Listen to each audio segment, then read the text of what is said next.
Share.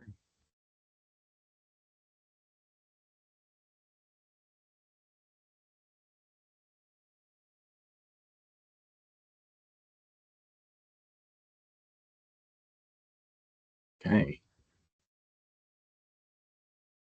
Hello again, everybody. I wanted to meet real quick to provide some supplemental information to the last training that we had. I feel like I didn't quite bring some of the ideas home or bring it back. So I'd just like to kind of bring up a couple of examples and just kind of clarify a couple of points before we end this part of the training. All right, so remember back to the beginning of this training on discrimination training, where we talked about stimulus control. And remember the trillions of things that you can say or do or think. Okay, so all these things that you are capable of doing and that really any of our learners are capable of doing. Okay, so the goal of our teaching, the goal of discrimination training, is to have them making, quote unquote, the right or target choices to fall under the right stimulus control so that they are doing what they need to do, what we want them to do, what they are needed to do in the situation. Okay. So we're thinking about what behaviors do we want them to engage in? Do they need to engage in certain circumstances or in certain situations? And what circumstances, what environmental circumstances will cause those behaviors to happen? Okay, so what do we have to get them to do to raise their hand, to push the button, to say, the dog swam gently at night, whatever that means. So what do we have to do to evoke those behaviors? Okay, so they're not happening on their own. If they were, then we wouldn't need to do this. So we need to identify what we want to happen. We need to teach them the skills so that they're capable of doing it. We need to practice it so that it's fluent, and we need to evolve that, but step by step. So once they can say cookie, then we are thinking like, okay, now can they say chocolate cookie? Once they can say blue, once they can identify blue, can they identify different shades of blue? Can they identify, not just a blue circle, but a blue item, right? So we look at data, we see how they're progressing, and we adjust constantly, right? So that main idea, the purpose of discrimination training is really to bring, target examples under proper stimulus control so that it's occurring, right? We want those target behaviors to happen, right? So we're kind of moving around until we get that lock so that, when teacher says go, they go. Okay. When, someone says, hey buddy, how you doing? And they say, I'm great. How are you? Right. So, when I point at the airplane and say, what's that? They say airplane. Okay. Or I say, tell me something about that. And they say, oh, that flies. Right. So we want those target behaviors to be evoked by the environment. So I want you to think about this, right? So we've got a young athlete, right? And they want to pitch strikes with 90% accuracy. That's their goal, okay? And they want to increase their pitch from 40 miles an hour to 55 miles an hour. Reasonable goal, okay? When he throws outside the strike zone, this guy, right, this kid, which and often when he's throwing outside, almost half the time he's slapping his thigh. He's getting frustrated. He's slapping his thigh, and he's slapping it hard enough to leave bruising. Okay, so when you think about this guy, okay, when he throws more than 3 outside the strike zone in a row, he often throws his glove at the nearest person. So not only is he aggressing towards himself, but when it happens multiple times, he's aggressing towards other people. Okay, so why do I bring up this example? So I want you to think about this, and I want you to think, what is the best solution? Okay, so we've got some options here. So practice deep breathing a day. Okay, once per day, 7 days per week. Okay, think about that for a second. We can practice punching a punching bag when upset. Doesn't give a specification. Practice pitching with no feedback for 5 minutes per week. Okay, or practicing pitching with feedback for 5 minutes per day. Or practice pitching with feedback for 30 minutes per day. Practice meditation and yoga 15 minutes per day. Okay, so why did I bring up this example? Why do I want you to think about it? Because I think sometimes we do one or the other. Okay, so remember, this guy, his motivation is to pitch better, right? So the reason he's getting so upset is because he's having a hard time pitching. Okay,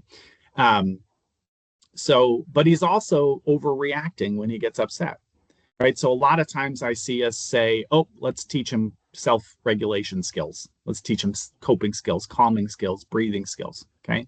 So we work on that, but what about the desired skill, right? And this example is like, does he really need to be able to pitch?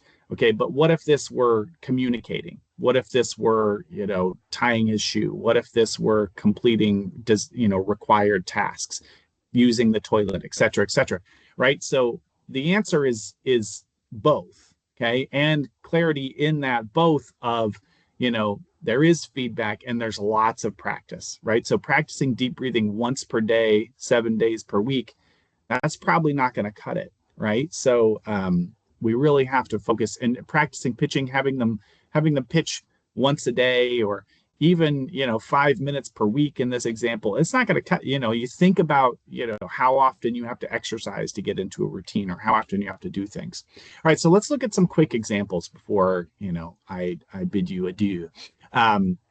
So let's look at teaching a child to discriminate the color red.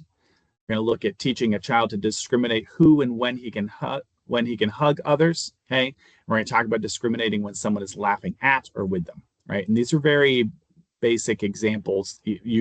In all of these, you really want to be thinking like, okay, well, this wouldn't really apply to my kid exactly, right? But these are kind of framework ideas that you can start to think about expanding ideas as you expand that discrimination ability in the kids. Right, so the first one is the color red, and you'll see, you might recognize this. This is from ChatGPT. Okay, so I plugged it in. It's a great way to kind of break up and get thoughts flowing. All right, so we're starting with discriminating the color red. So we start with something really simple. Okay, so in a field of 2 options with high contrast, you're having them touch red. Okay, so, and you can rotate the positions. Then you move to a less simple. Once they've mastered that, you can move to a less simple example, right? So larger fields, 2, 3, 5, 7, 20, right? Eventually. And you can use different shades of red in those fields, okay?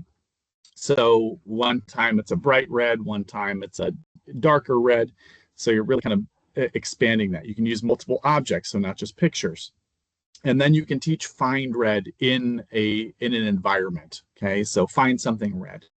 Right, so that's a way to expand it. And then even more complex, you're sorting. Okay, put red with red, put all red in here, all blue in here. Having distractions go on during a playtime when you're outside. Having it as a functional task, like bring me the red piece of paper. So really kind of, again, drawing that out. So these are some examples. So discriminating who and when you can hug. Okay, so first one, you could just kind of be saying, can you hug, this person? Can you hug this person? Right. So teaching the difference between a stranger and someone that you know. So, like, can you hug this person? No. Can you hug this person? No.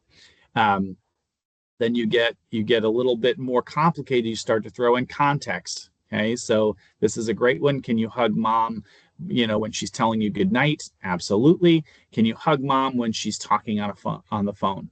Probably not a great idea. Okay.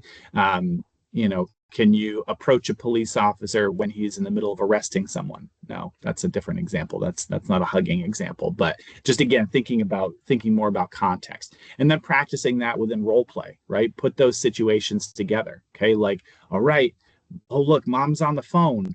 Should we hug her or not? Let's, so trying those things out, and then getting even more complex, watching for tone. Like, mom looks like she needs a hug. Mom's crying, good time to hug her. Mom's upset. She's, slamming stuff on the table. Good time to hug? Probably not. Okay. And then seeing how a person reacts when you like open your arms to give them a hug, if they turn their body or they move away. So again, looking at like the complexity, building out that complexity and discrimination.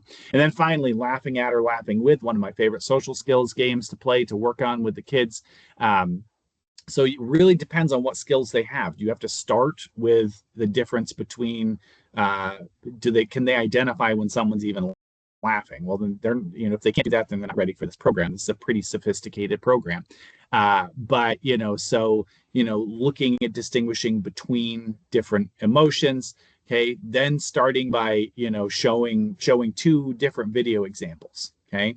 So, or picture examples of kids laughing together versus kids laughing at someone. So can they identify those different things? And then teaching the, again, it's really like feature function class tacting almost of like, okay, what are the differences in these pictures? Okay, they're pointing, one person isn't laughing, one person's crying.